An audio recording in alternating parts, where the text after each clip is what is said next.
Buckle your seatbelts, it's modified time. Out of the corner they come, green flags in the air. O'Hannon's going to get around Spencer going into 1 and 2.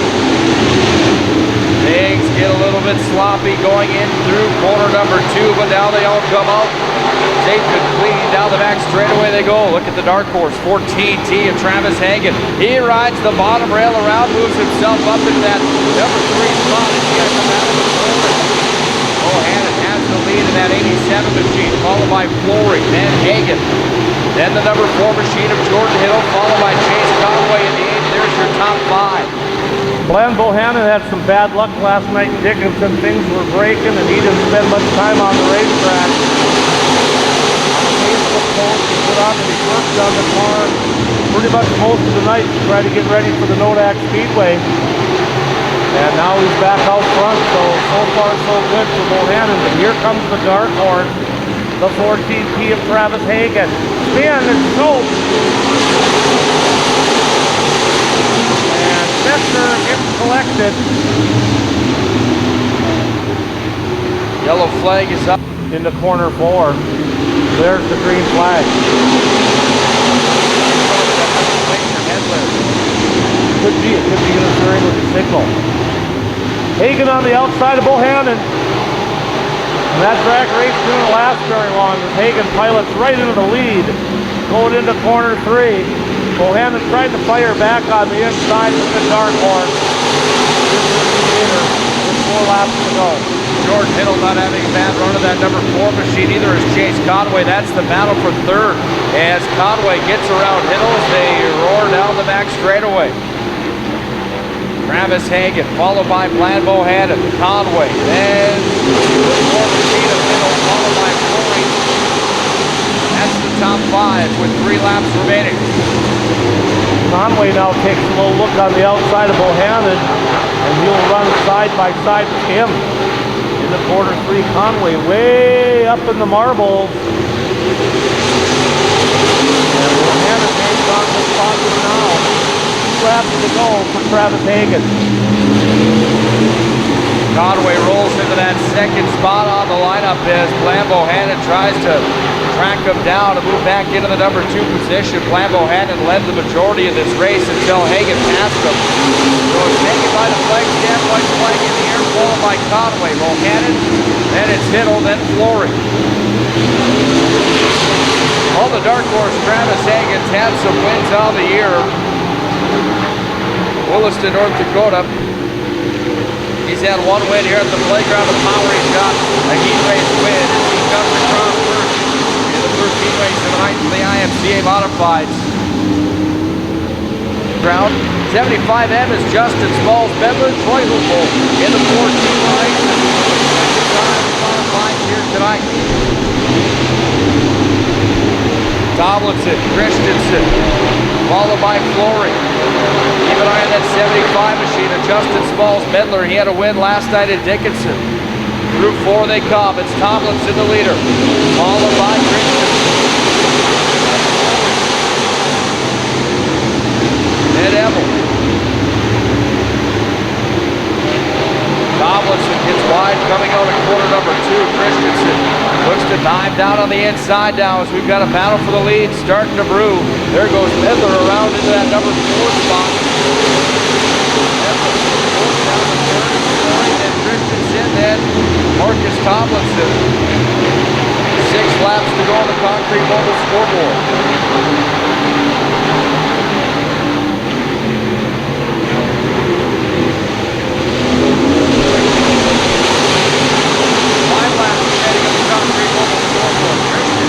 The bottom line, he almost gets into Tomlinson, still in the lead of that 5T machine, followed by Flory, then Medler.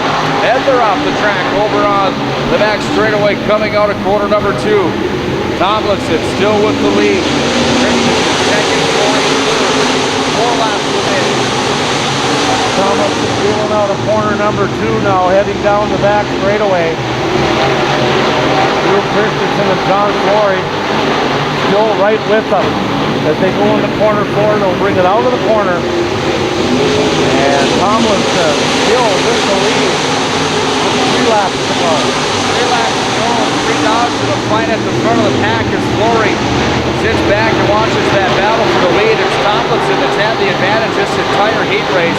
Christensen drives it hard, coming into 3 and 4. They're going to go side by side up the front straightaway. Tomlinson will be 2 laps remaining with the high green flag in the air.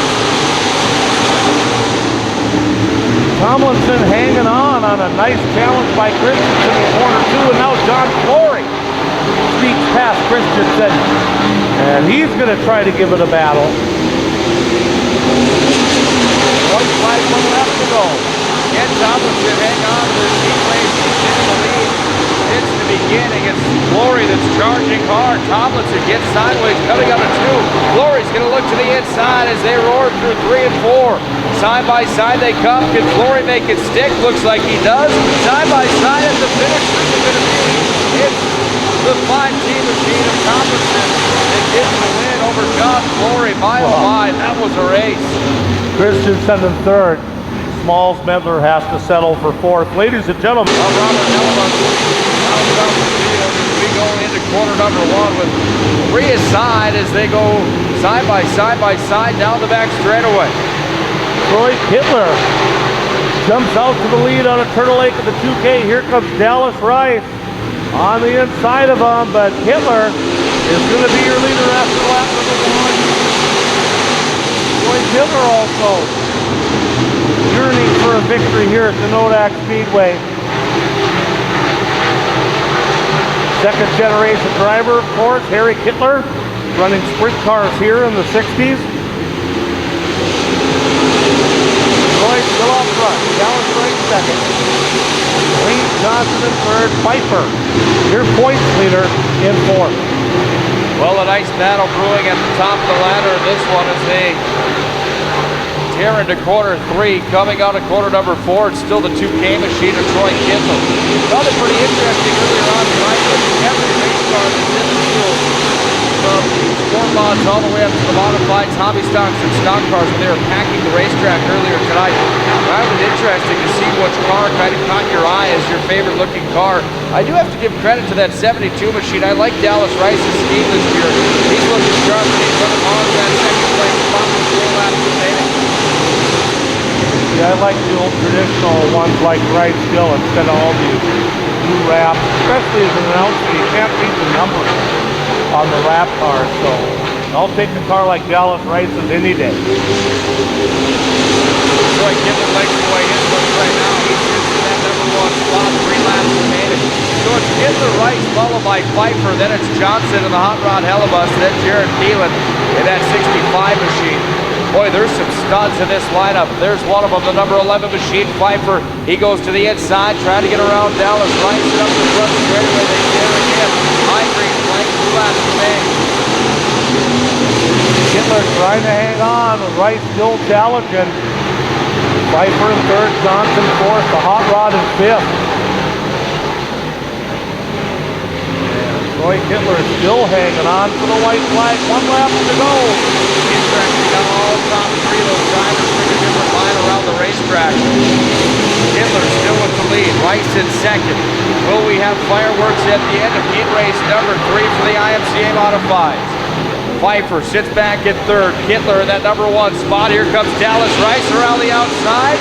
Rice gets by. Dallas Rice is the winner of heat race number 3. I told you I like the way that race car looked. I'm guessing the Dallas Rice, liking the way the race car handles, he gets the win.